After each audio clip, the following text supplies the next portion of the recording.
Hello there. Today we are going to be talking about something. We need a couple references, so we're going to be visiting our favorite site. You could also just take pictures with your phone, and we're going to just pick an image here. In the last video I did, I painted an apple. I went over a little bit about tracing over the shape. So we can see that this apple here is a very round object. It is very round, which is why we were practicing our arcs and our circles to make sure we could draw this roundness. We can see that this base is quite square, the part that it stands on. You can even see that there's a bit of a circle, like an ellipse up here. So when you're trying to find these like greater picture shapes, right? My friend suggested a method to develop the eyes for it because drawing is a hand-eye coordination skill. So you can't just develop your hand; you also have to develop your eyes. You have to be able to look at an image and be able to see the shapes before you're actually drawing them. For instance, if you look at this shape, you can tell whether or not it's round. You know, like the face here is like kind of boxy shaped, and you don't have to actually physically draw the box in order to know it's boxy shaped. You can just see it. But when something's more elaborate, like for instance, this arm or even these feet, which have these little toe segments, you might be questioning without practice if these are little triangle toes or if they should be considered square because on the side they're square, so they look kind of like this.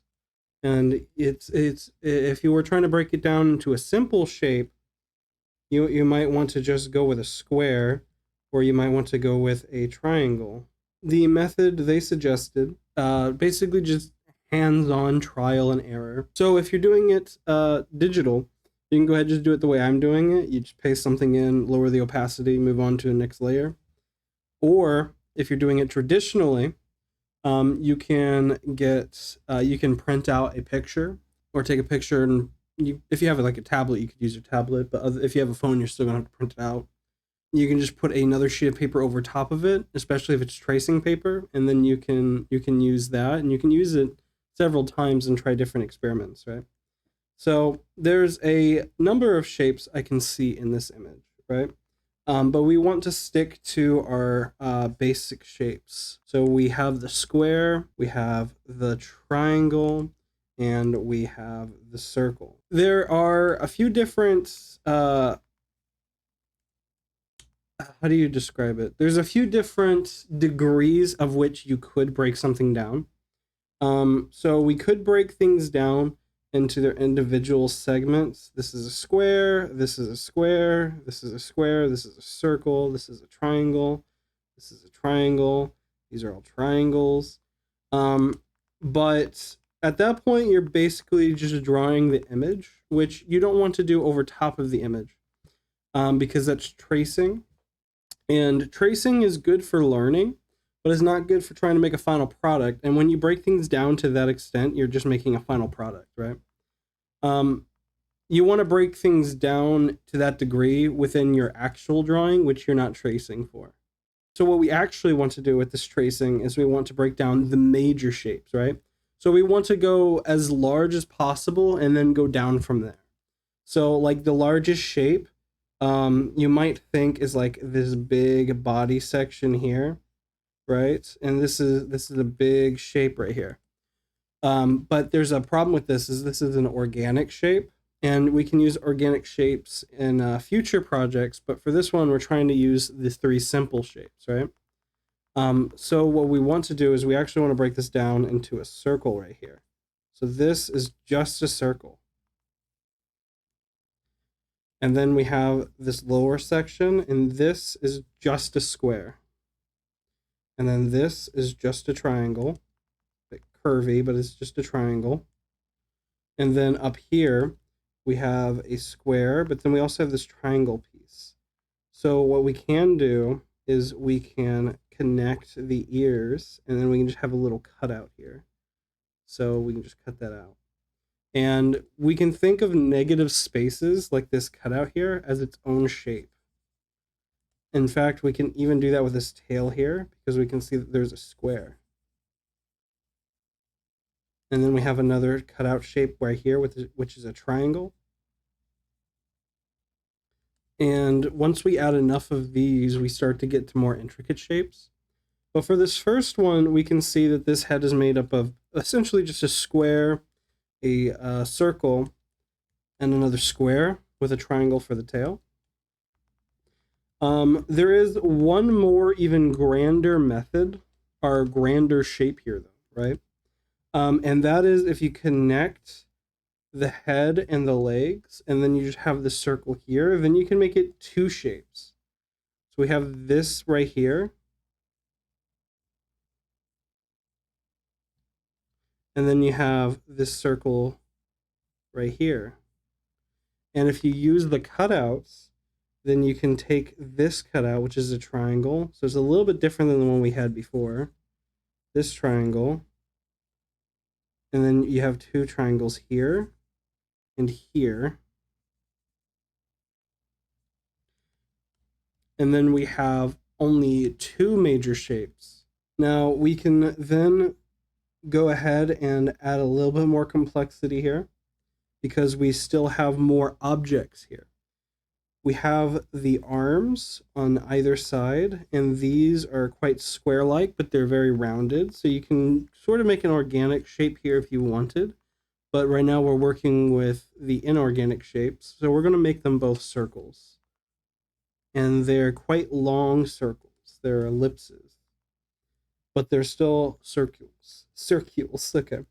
And then we mentioned it before, we have the little toes, and those are triangles. On either side, they're triangles. And then we talked about before, these teeth are triangles. Problem is, there is this very strong shape right here. And that is basically a wedge. So if we draw it from the underside here, looking up at it, this is a wedge.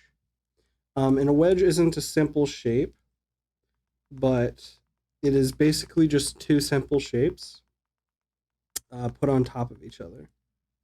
And that allows us to also find the front. So we know the toes here, and then we can connect them like this. So now we know where the front plane of this image is. All right. And we can move this to the side here. There we go. And we can see that we have broken it down into simple shapes. Now, what is the actual purpose for this? There's a few. The biggest reason is if you wanted to redraw this image later in the future, especially if it's a reoccurring symbol or character. For instance, if you have an original character, like Origami Uzumaki here. There we go. You would want to be able to break it down into simple shapes so that way you could then redraw him again in the future. You need to know where the triangles go, where the circles go, in order to redraw him again later.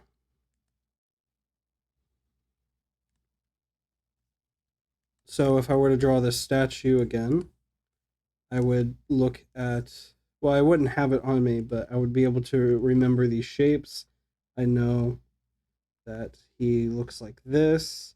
He has that front plane that leads to his toes. This. And then he has this big body. I know there's a little triangle cutout for his legs. His arms go here and here. And he has a little divot here.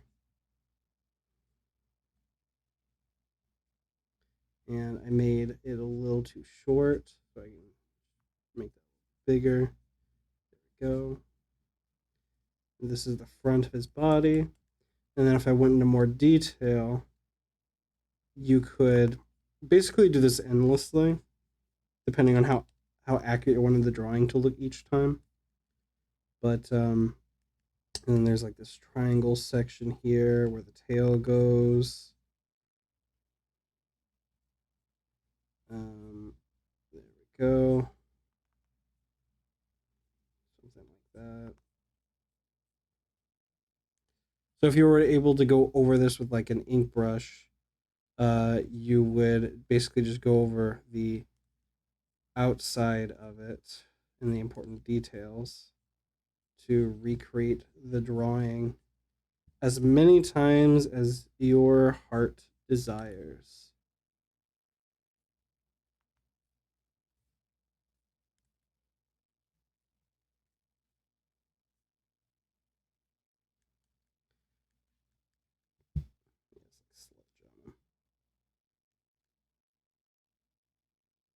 And if you erase the red part, then you're left with the drawing.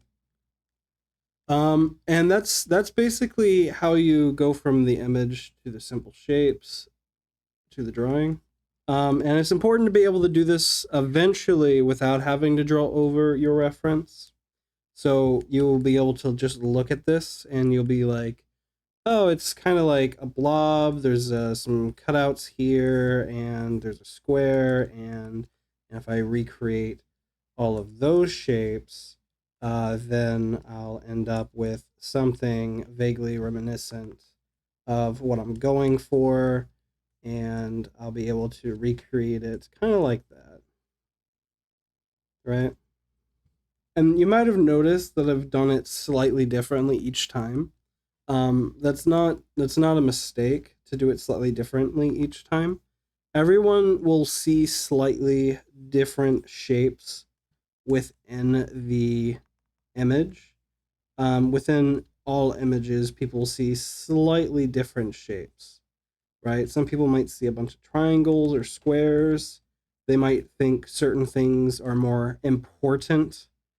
Um, they might look at this face and think that the general shape of this is more important than the square, and they'll tack the square on top of it instead of doing the general shape as being a square with the triangle tapped on top of it. They might look at this tail and think it's quite round, so they might decide to do a circle or something like that. Or they might even like complete the whole circle and then add a cutout. There's a million different ways for you to break down an image. And that's part of the reason it's important to actually draw over the images instead of just eyeballing it right at the beginning, because you'll end up missing out on a lot of things. Like something I just discovered was this pattern here, and I can show you what I discovered was the arm, stomach, and the ear all line up with each other. So this is all one shape right here, and it's kind of a square. So if I go over to my old drawing, we'll see that the ear doesn't quite line up with the hand. So that means I actually made a mistake. And it should have been more like this. See? You discover more by putting in the effort to go through this kind of process. Anyways, I hope that helps to learn to break down images. It's very important for organizing a composition. An example would be if you're drawing like a face or a head or something. You need to know the different shapes on a face. So there's, like I said, there's a bunch of different ways to try to organize these shapes. For a nose, you could do something like a series of squares with the triangles on the side. You could do just an oval or a circle. You could do a triangle where the nose will fit within that triangle. You could do just a square, and you could have like a cutout here or something, right? Because like I mentioned, cutouts are a completely valid way to do this stuff. I personally love using cutouts. I like making shapes that fill in too much space. So if I were to break this image down specifically, I would probably say that it looks like a big egg shape, with a little bit extra on the sides, and then I just cut out everything that I need to cut out. And that's how I would do it. And then I'd be left with this shape here. And you can see how, oops, and you can see how basically every single method that I've shown of breaking this down works. It's just a matter of finding which one works the best for you specifically. And the only way you're going to achieve that is through hands-on trial and error.